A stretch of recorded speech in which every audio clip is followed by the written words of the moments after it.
نبی کا جسم چوری کرنے کی سازش۔ سلطان نور الدین جنگی عشاء کی نماز پڑھ کر سو رہے تھے کہ اچانک ان کی نیند کھل گئی اور اٹھ کر بیٹھ گئے۔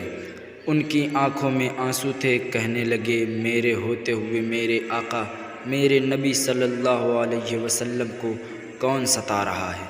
آپ اس خواب کے بارے میں سوچ رہے تھے جو مسلسل 3 دن سے انہیں آ رہا تھا، اور پھر چند لمحوں پہلے انہیں آیا، جس میں سرکار مدینہ نے 2 لوگوں کی طرف اشارہ کر کے بتایا کہ یہ مجھے ستا رہے ہیں۔ اب سلطان نور الدین جنگی کو سکون کہاں تھا۔ انہوں نے چند ساتھیوں اور سپاہیوں کو لے کر دمشق سے مدینے جانے کا ارادہ کیا۔ اس وقت دمشق سے مدینے کا راستہ 20-25 دن کا تھا، مگر آپ نے بغیر آرام کیے یہ راستہ 17 دن میں طے کر لیا۔ مدینہ پہنچ کر آپ نے مدینے آنے والے اور جانے والے تمام راستے بند کروا دیے، اور تمام خاص اور عام کو اپنے ساتھ خانے پر بلایا۔ اب لوگ آ رہے تھے اور جا رہے تھے، آپ صرف ان کے چہرے کو دیکھتے مگر آپ کو چہرہ نظر نہ آتا۔ اب سلطان کو فکر ہو گئی اور آپ نے مدینے کے حاکم سے فرمایا کہ کیا کوئی ایسا ہے جو اس دعوت میں شریک نہ ہوا ہو؟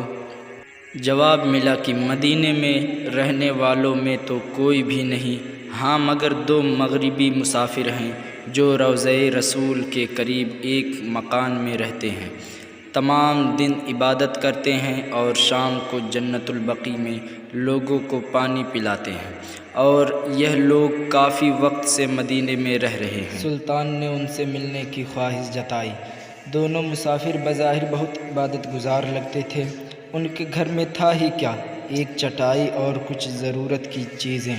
ایک دم سے سلطان کو چٹائی کے نیچے کا فرش ہلتا ہوا نظر آیا۔ انہوں نے چٹائی ہٹا کر دیکھا تو وہاں ایک سرنگ تھی۔ آپ نے سپاہی کو سرنگ میں اترنے کا حکم دیا۔ وہ سرنگ میں داخل ہوئے اور واپس آ کر بتایا کہ یہ سرنگ نبی پاک صلی اللہ علیہ وسلم کی قبر مبارک کی طرف جاتی ہے۔ یہ سن کر سلطان کے چہرے پر غصہ اور غضب کی کیفیت طاری ہو گئی۔ آپ نے دونوں مسافروں سے پوچھا کہ سچ بتاؤ، تم کون لوگ ہو؟ کافی پوچھنے کے بعد انہوں نے بتایا کہ وہ نصرانی یعنی عیسائی ہیں، اور اپنی قوم کی طرف سے تمہارے پیغمبر کے جسم اطہر یعنی شریر کو چوری کرنے کے لیے بھیجے گئے ہیں۔ سلطان یہ سن کر رونے لگے اور اسی وقت دونوں کی گردن اڑا دی گئی۔ سلطان روتے ہوئے جاتے اور کہتے جاتے کہ میرا نصیب کہ پوری دنیا میں اس خدمت کے لیے اس غلام کو چنا گیا۔ اس ناپاک سازش کے بعد ضروری تھا کہ ایسی تمام سازشوں کو ہمیشہ کے لیے ختم کر دیا جائے۔ سلطان نے انجینئر بلائے اور قبر مبارک کے چاروں طرف خندق کھودنے کا حکم دیا، یہاں تک کہ پانی نکل آئے۔ سلطان کے حکم سے وہاں ایک بڑی خائی بنا دی گئی اور اس میں پگھلا ہوا شیشہ بھر دیا گیا۔